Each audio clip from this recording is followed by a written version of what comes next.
Europe 1, la France bouge. La pépite. Mon copilote qui a été écrit il y a 5 ans, c'est ça, Anne? Oui, c'est ça. Vous-même, vous avez été directement touchée par le handicap de votre sœur jumelle. Exactement. Elle s'appelle comment? Elle s'appelle Caroline. Caroline, elle est atteinte d'un handicap mental. Et un week-end, tout part de votre propre histoire, puisqu'un week-end, vous voulez la faire venir à Paris. Et même si son handicap n'est pas très lourd, c'est compliqué, parce qu'il lui fallait quand même cette personne dont parlait Yann, une personne bienveillante, empathique, qui peut l'accompagner dans les transports. C'est comme ça qu'est née l'idée? Exactement, et souvent ce que je donne en comparatif, c'est comme un enfant de entre 5 et 7 ans, on va dire, on va pas le laisser prendre le train tout seul. Sur un trajet, c'est un trajet de 2 heures en train, on ne peut pas se permettre de le laisser tout seul, on ne sait pas ce qui peut se passer, on ne sait pas qui peut être dans ce train-là, et même pour elle, c'était trop stressant, et pour ma mère aussi, c'était beaucoup trop stressant de la laisser toute seule. Donc la seule solution que j'avais trouvée à l'époque, c'était d'aller la chercher en fait moi-même, et du coup de faire 8 heures de train dans le week-end. Elle venait d'où? Pas pu refaire, du Havre. Du Havre. Donc vous dites, je vais faire le trajet aller-retour, mais ça vous donne des idées. Vous avez fait des études d'ingénieur à Paris. Au moment où vous lancez, où vous dites je vais lancer ça, vous êtes dans l'intérim, c'est ça? Exactement. Ouais. Moi, j'ai fait des études d'ingénieur qui n'ont pas beaucoup de rapport avec ce que je fais maintenant. Il y a toujours des liens. C'est ça. Et au final, c'est à ce moment-là que je me rends compte, j'utilisais beaucoup Blablacar, je pense, comme beaucoup de jeunes à cette époque-là, et je me disais, mais en fait, on pourrait tout à fait faire la même chose qu'un Blablacar, et de se dire, de trouver ces personnes-là qui font le même trajet qu'elles, et qui pourraient l'accompagner. En commun. Et il ne faut pas avoir de grandes compétences. Non, pour le cas de ma sœur, en tout cas, il n'y avait pas besoin de compétences. Souvent, c'est un peu ce qu'on dit là autour de la table. Le handicap, en fait, on s'en fait toute une montagne en se disant c'est hyper compliqué. On a en tête que les cas les plus difficiles, en fait, de la personne qui fait une crise, où on ne sait pas forcément comment réagir, ou des choses comme ça. Mais en fait, il y a plein de handicaps qui sont très simples en fait à gérer, beaucoup de handicaps qui sont invisibles aussi et qui ne nécessitent pas des compétences particulières pour gérer l'accompagnement en fait. Donc mon copilote est lancé, vous allez nous dire ce que c'est vous aussi en 1 minute, concrètement. Okay. On le vous jeu écoute, du pitch. c'est parti, le jeu du pitch. Ça marche. Donc nous avec mon copilote, l'objectif c'est d'améliorer l'inclusion des personnes handicapées dans la société. On travaille sur la brique de la mobilité parce que comme on le voyait, sans la solution de mobilité, c'est difficile d'aller travailler, c'est difficile d'avoir des activités de loisirs ou autres. Donc pour favoriser cette mobilité, l'idée, nous, c'est de gérer, de développer des communautés de copilotes accompagnateurs qui vont se rendre disponibles pour accompagner la personne d'un point A à un point B. Et on propose concrètement 2 services en fait. Il y a un premier service où on s'adresse aux collectivités, où là on va accompagner la personne handicapée sur le réseau de transport en commun de la ville, et on va venir la chercher à son domicile par exemple et pour l'amener à son travail. Et on propose également un autre service pour les départements, où là l'idée est de travailler sur l'autonomie dans les transports en commun des élèves qui sont en situation de handicap. Et donc on va les accompagner pendant quelques mois sur leur trajet en fait domicile-collège, pour qu'ils se sentent à l'aise sur ce trajet, qu'ils se sentent à l'aise pour prendre les transports en commun, et qu'ils apprennent à gérer ce qu'on disait tout à l'heure, en fait, des situations perturbées sur les réseaux de transport en commun, et de savoir comment réagir si jamais il y a un souci sur sa ligne. Merci pour votre pitch, Anne Kesser. On aime autour de la table, hein. Ça vous plaît, Yann, hein? Ah, c'est magnifique, c'est magnifique. C'est un impact énorme. Je pense que nous tous, depuis notre plus jeune âge, ce qui nous anime, c'est de pouvoir être autonome dans nos déplacements. On rêve tous d'un vélo, puis on rêve d'une mobilette ou d'un scooter, d'une voiture. Pourquoi eux ne pourraient pas, quoi? Pourquoi? Parce qu'on leur explique pas, c'est juste ça. Donc vous êtes là pour apporter cette solution. Oui, parce qu'il y a des services aussi qui existent en fait. C'est comme le cas de Abou finalement. En fait, il y a des services qui sont mis en place, et c'est très bien parce que c'est indispensable pour beaucoup de ces personnes-là. Il y a des services qui existent, qui font du taxi. On le voit avec les départements. En fait, c'est des taxis qui accompagnent ces enfants de leur trajet domicile-collège. Mais en fait, ils prennent le taxi tous les jours. Ils apprennent pas à prendre les transports en commun. Ils savent pas ce que c'est. Voilà. Et après, ils se retrouvent, après avoir terminé leurs études, de dire non, en fait, ça n'existe pas le taxi. Après, et ça coûte beaucoup trop cher d'utiliser un taxi tous les jours. Mais même dans les transports en commun, il y a le service PAM francilien, je crois, en région parisienne, qui est une demande spécialisée pour les personnes en situation de handicap. Ça, c'est des véhicules qui sont dédiés, donc ça reste en véhicule, et en fait, il y a un groupage. Mais ça favorise pas l'autonomie comme celle que vous venez de décrire. Exactement. Nous, l'idée, ça va être vraiment de travailler en complément de ces services type PAM pour proposer de l'accompagnement sur le réseau de transport en commun. Benoît? Mais moi, j'ai découvert mon copilote, je trouve ça formidable. Effectivement, les 2 points les plus frappants. Le premier, c'est une vraie volonté de faire en sorte d'expliquer que même s'il y a les services sociaux, même s'il y a l'ARS, même s'il y a tout ça, la norme, et j'utilise à dessein ce mot, c'est quand même qu'un étudiant, un élève ou un serveur du Café Joyeux, la norme, c'est prendre le métro ou le RER ou je ne sais quoi. Ça, je trouve que c'est très bien. J'imagine que vous travaillez beaucoup avec le secteur public, ce qui est jamais d'une très grande simplicité. Il faut le reconnaître, même si ils le font avec beaucoup de...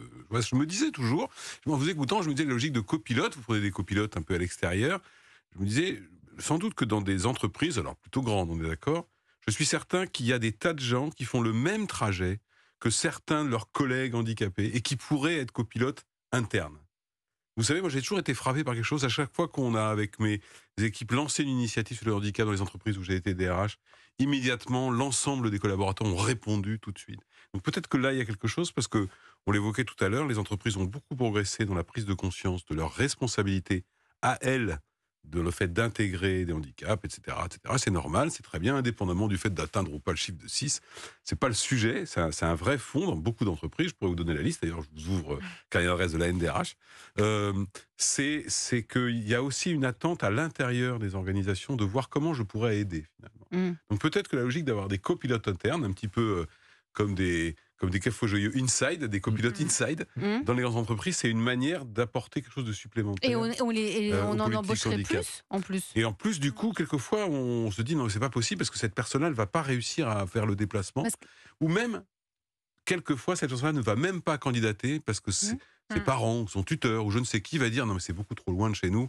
On n'y arrivera jamais. Parce que vous dites, Benoît, vous dites qu'on a fait des progrès, mais ils ne sont pas encore très nombreux à être dans l'entreprise. Benjamin, vous avez regardé des chiffres. Il y a encore beaucoup à faire. Il y a, d'après la DARES, qui est l'organe de statistique du ministère du Travail, seulement 22% des personnes handicapées en âge de travailler occupent aujourd'hui un emploi en France. C'est vrai que le chiffre reste assez bas. Alors, je ne vais pas entrer dans le détail, mais il y a un changement du mode de calcul qui a quand même mis un peu le foutoir dans le système. C'est étonnant. Non, mais ça change. On s'y attendait, donc mais c'est pas tellement le sujet. Je crois vraiment, pas toutes, mais qu'il y a beaucoup d'entreprises, et je pense que les grandes entreprises ont une responsabilité de montrer le chemin, qui ont fait cet effort-là, qui est un effort légitime. Il y a encore du travail, c'est évident. Je pense aussi que il y a un gros travail de lutte contre les stéréotypes dans les organisations là-dessus. C'est pas que les gens veulent pas, c'est que les gens ont peur. Donc vous restez sur ce que vous disiez tout à l'heure, Benoît. Je l'ai observé. Le problème reste l'image, la perception de la personne handicapée en entreprise. On a peur, on se dit, je sais pas comment je vais réagir. On dit, mais je ne saurais pas le gérer. Je ne saurais pas le gérer. Vous savez, les entreprises, c'est un énorme tas d'injonctions paradoxales. Donc d'un côté, on va vous dire faire la performance du machin du truc, et donc le manager dit du coup tu vas me mettre que des gens qui sont surperformants. Je pense que c'est une erreur en fait. Donc c'est pour ça que mais au-delà de ça, il y a des entreprises, c'est le cas, qui ont des démarches volontaristes. Ils disent oui, je sais que ça va déranger mon fonctionnement, ça va déranger ceci, cela, mais je m'en fiche. Ça fait partie de ma responsabilité, et je pense que des actions comme mon copilote, ça vient apporter une source de solutions supplémentaires à des logiques. La création des cafés joyeux, c'est une réponse à ce que vous dites aussi. Oui, aussi, bien sûr, ça va avec. Il n'y a pas de boulot pour eux, moi je vais leur créer un Bien sûr, et donc, moi je trouve que ça serait très bien que la plupart des entreprises qui proposent du café à leurs collaborateurs prennent du café joyeux. Et puis on arrête la cantine d'entreprise.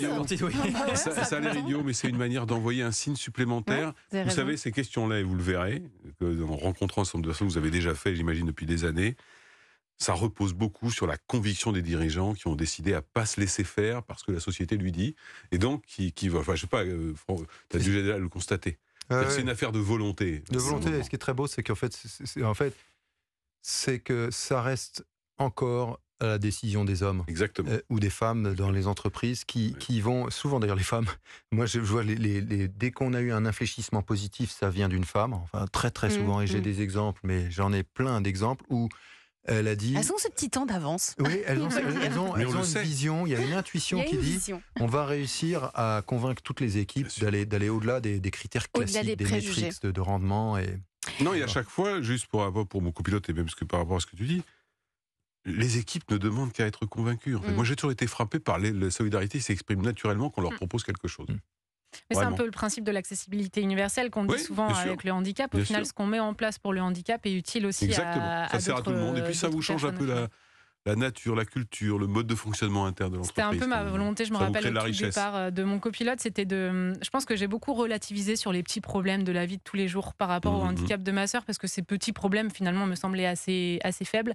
Et c'est ce que je disais souvent par rapport aux personnes handicapées, en fait ça fait relativiser tous ces problèmes finalement après derrière quand on va on a un problème au travail ou un truc comme ça, et quand on a fait un trajet avec la personne handicapée et qu'on a compris un peu son quotidien, on dit finalement notre problème il est pas si important que ça. Vous restez avec nous autour de la table de la France Bouge. On va faire une petite pause. Vous avez des besoins, Anne Kessler, Benoît Serre va y répondre, mais juste avant, on va écouter un petit peu de musique. On va écouter Étienne Dao, Le Phare sur Europe 1. Europe 1, la France bouge.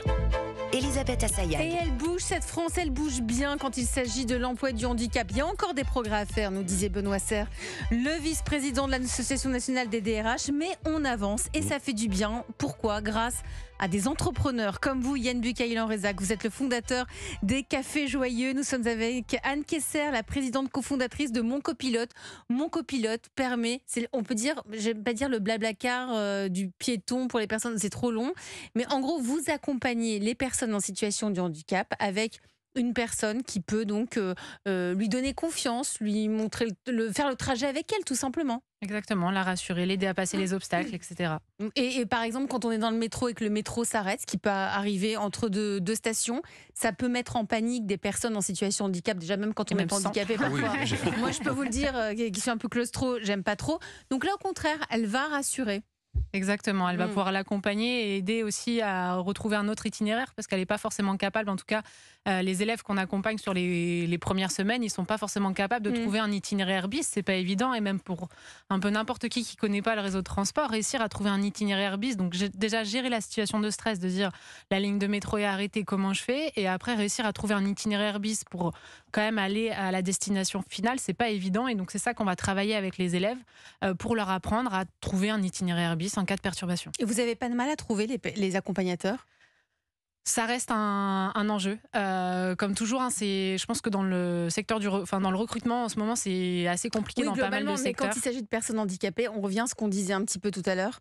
Je pense pas qu'on ait des difficultés par rapport au fait du handicap. C'est plus le recrutement dans le secteur du transport avec des horaires assez éparpillés. En fait, c'est un trajet qui va durer 1 heure et qui est à l'autre bout de la ville ou des choses comme ça. Et donc, du coup, c'est une forme qui est pas forcément très intéressante pour les personnes, et donc on cherche à faire des trajets qui sont un peu plus longs en fait pour pouvoir rémunérer un peu plus longtemps les personnes. C'est le SMIC horaire ? Oui, c'est ça, on essaye de faire un peu plus que le SMIC, mais bon. Donc, et grâce à vous, Yann Bucaille, on peut désormais aller manger, se restaurer, prendre un bon café dans un café-restaurant par des...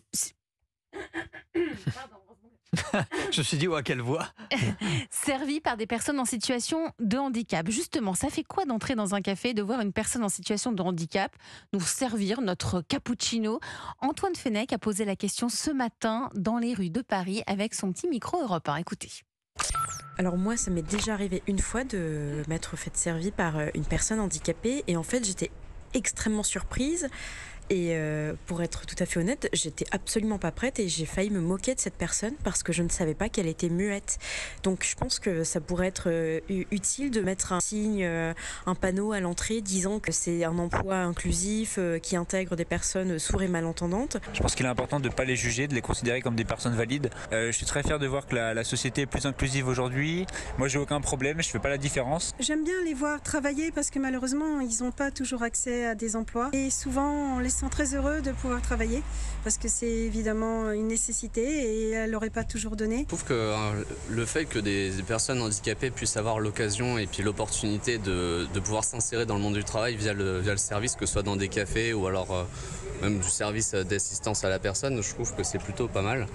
Ça leur permet en fait comme ça d'avoir une sensation de normalité qui est souvent reprochée, qui leur est souvent un peu enlevée à titre assez injuste. Je vous ai vu tous réagir, hein, Yann Bucaille, Anne Kessler et Benoît Serre, et même vous aussi Benjamin, quand la personne... Elle a été hyper honnête, la première personne, elle a dit, moi franchement j'ai été hyper étonnée, on devrait nous prévenir, enfin elle a besoin de plein de choses pour être pour s'habituer à cette situation. Yann, comment réagissez-vous ? Nous on s'est posé la question plein de fois parce qu'on veut éviter de se retrouver dans des situations qui créent des malentendus avec une forme de malaise. C'est pas le but. On veut pas provoquer non plus.